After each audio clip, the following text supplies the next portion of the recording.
গুরুর চরণে প্রণাম জানিয়ে শুরু করছি ভাগবত কথা। রাজা পরীক্ষিত তিনি যখন রাজপ্রাসাদে চলে এলেন, তার স্বর্ণ মুকুটটা কি করেছে, ওই সিংহাসনের উপর রেখেছে। আর তখনই কিন্তু তার মনে মনে তিনি ভাবছেন, এ কি অপরাধ করেছি আমি মুনির কাছে জল চেয়েছি, সে জল দেবে কি করে? কারণ সে তো ভগবানের ধ্যান করছে, আর আমি ওই মৃত সর্পটা সেই সৌমিক মুনির গলে ঝুলিয়ে দিয়েছি। এটা তো অপরাধ করেছে। রাজা পরীক্ষিতের কিন্তু বিবেক দংশন করেছে। এ কি অপরাধ করে এলাম আমি? রাজা পরীক্ষিত বুঝে গেছে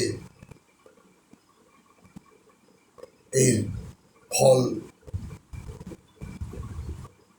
ভীষণ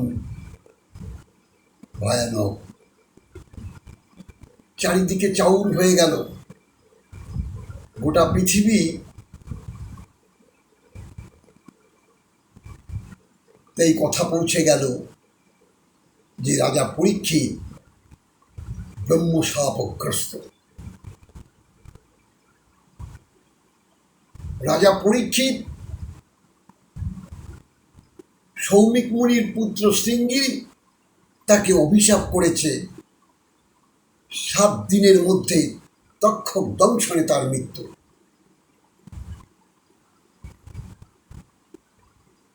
রাজা পরীক্ষিত কিন্তু এতটুকু বিচলিত হননি,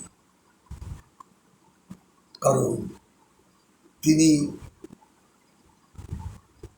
জেনে গেছেন, যখন তার কর্ণ গোচরে এসছে যে সৌমিক মুনির পুত্র শৃঙ্গী তাকে অভিশাপ করেছে 7 দিনের মধ্যে তার মৃত্যু,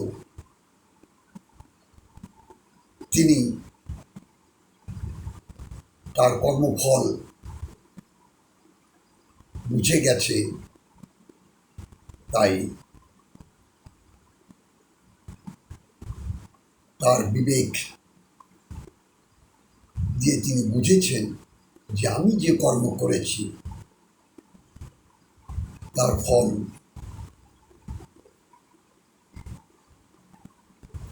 ভয়ানক।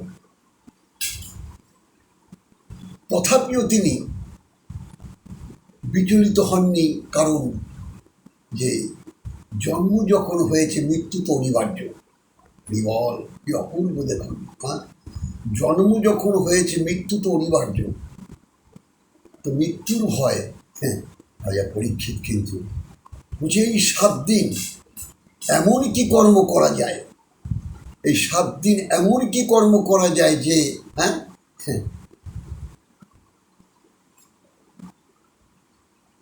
সেই মৃত্যুকে জয় করা যায়, অর্থাৎ ব্রহ্মশাপ থেকে কি করে রাজা পরীক্ষিত মুক্ত হবে, এটাই তার একমাত্র চিন্তন। জয় রাধে।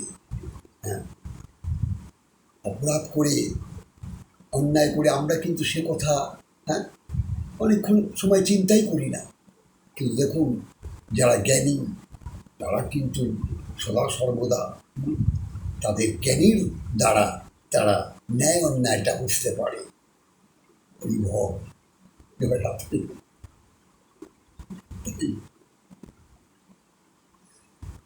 আমরা